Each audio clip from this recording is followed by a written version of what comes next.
are here to learn about education alternatives. You are wondering what your options are, either for yourself or for your children. You are thinking, school doesn't work for me. Whatever school, whatever learning model I'm in is not great. What else is out there? Maybe you're homeschooling and that's not working and you want to know what your options are. Maybe you are in a charter school or a private school or a whatever school and you want to know what your options are. Let's get into it. Formal education consists of all of these. These are all formal education. Within that scope, there is conventional, traditional school. That breaks down into daycare and pre-K for the little ones, for the toddlers, K through 12 for primary/elementary school, middle school/junior high school, secondary school/high school. Then there is also higher education, which college, university, continuing education, doctoral programs, master's programs, bachelor's programs, associate's programs, etc. All higher education. And the thing to note is that you can also have alternatives within these models. So let's look at the alternatives that are still school. This is still K through 12 school alternatives. And by what I mean by that is there are alternatives that are not school, homeschooling, and then there are alternatives that are still school. And I'll get into what that means. And I break it down. And stick around until the end for when I discuss homeschooling and specifically unschooling and self-directed education.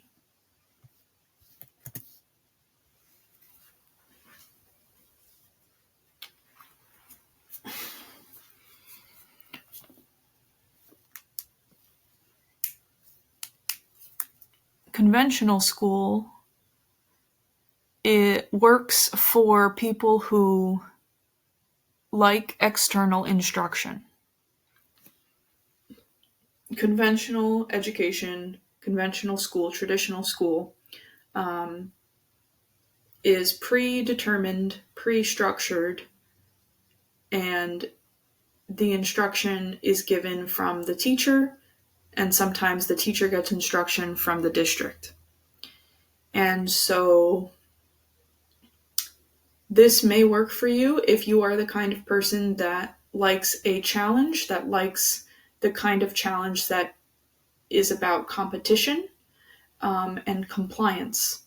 Competition and compliance are big aspects of conventional schooling.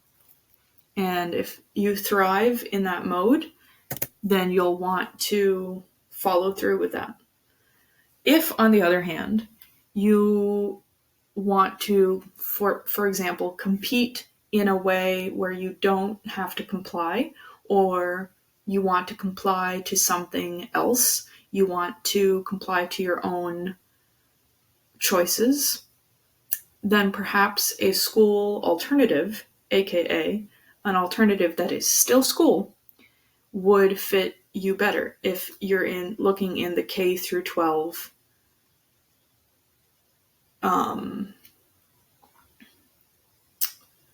within the K through 12 scope. Now I'm focusing on options that I have seen and heard about within the United States, and I'm focusing on options that are still like school within K through 12. If you're interested in alternatives within the higher education world, let me know and I can make a follow-up video about that. So for alternatives that are still school, we've got categories that fall under public school and categories that fall under vocational and career and technical education. So CTE and vocational schools, as they used to be known, are one kind of specialized program that have their own premise, and they can train you in coding. They can be more specific to a particular industry, like the medical industry, or you could also study to do something hands-on. There are career and technical programs that have to do with construction, that have to do with carpentry, electrical work, and other very hands-on necessary parts of our life, heating and cooling, so on and so forth. You can also search for alternative public high schools, you can also search for alternative public schools. You can search for virtual public schools. You can search for specialized public schools based on, for example, the arts, or science, engineering, STEM generally, which is science, technology, engineering, and math, STEM. You can look for special education public schools that are specialized in the sense that they cater to and only to children with special needs, disabilities, who are neurodivergent. There are also charter schools, which are considered public schools. And so this is under if you look up school choice and charter schools, you can learn a lot about charter schools. There are different kinds of charter schools. They can be specialized. They can be specialized based on a particular, for example, humanities, or again, STEM or STEAM, and they can be maybe project-based. I forgot the D there. Oh, there it is. You could also find alternatives within the private schools of the United States and the world. That includes democratic schools, which are alternative in the sense that they are democratically run. And so usually how that works is that not a lot is mandatory. The only thing that is mandatory is that you show up to the meetings where democracy happens. And so that is an option if you're really interested in not just socialization, but socializing in a way that is for the sake of the whole community. It's something that is collective and based on citizens of the community being upholding that responsibility. Boarding schools are also an option that is different from distance learning. Religious schools, Catholic schools, Islamic schools. Then there are also micro schools, which are what they sound like, very small schools with very small populations.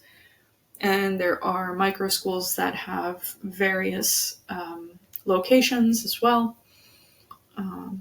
Montessori is a particular style that very often is found in different private schools, or specifically Montessori based. And so Montessori, from what I know of it, is about play and being very hands-on.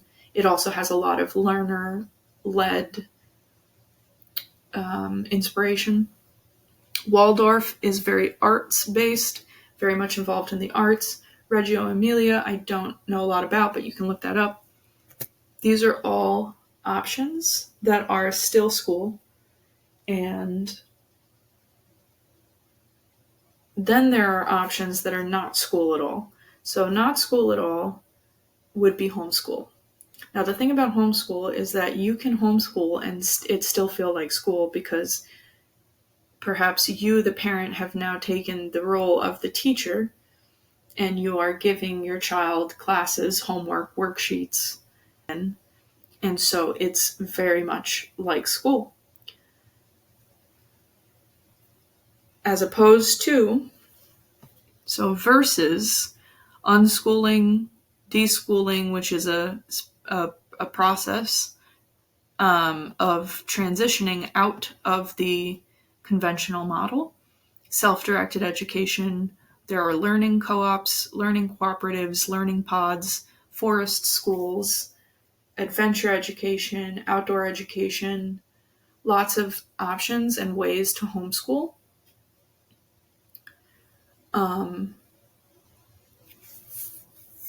There is no really one way to homeschool. It's very, very, very flexible and based on the unique needs of the family and the child.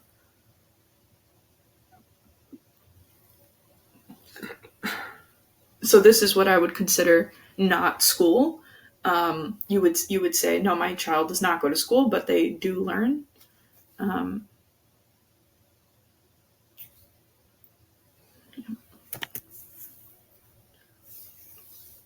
And I would say whatever type of education you choose, you need to make it work for you, and make the most of it, whatever it is. The best advice I got going into high school was make the most of it. Whatever happens, if you be open to whatever it is, and whatever it is, make the most of it. Make meaning from it. Make it work for you in the sense that it helps develop who you are to the person that you want to be. You can make and take lessons from any experience and any circumstance. And if you are the parent or educator of a neurodivergent young person,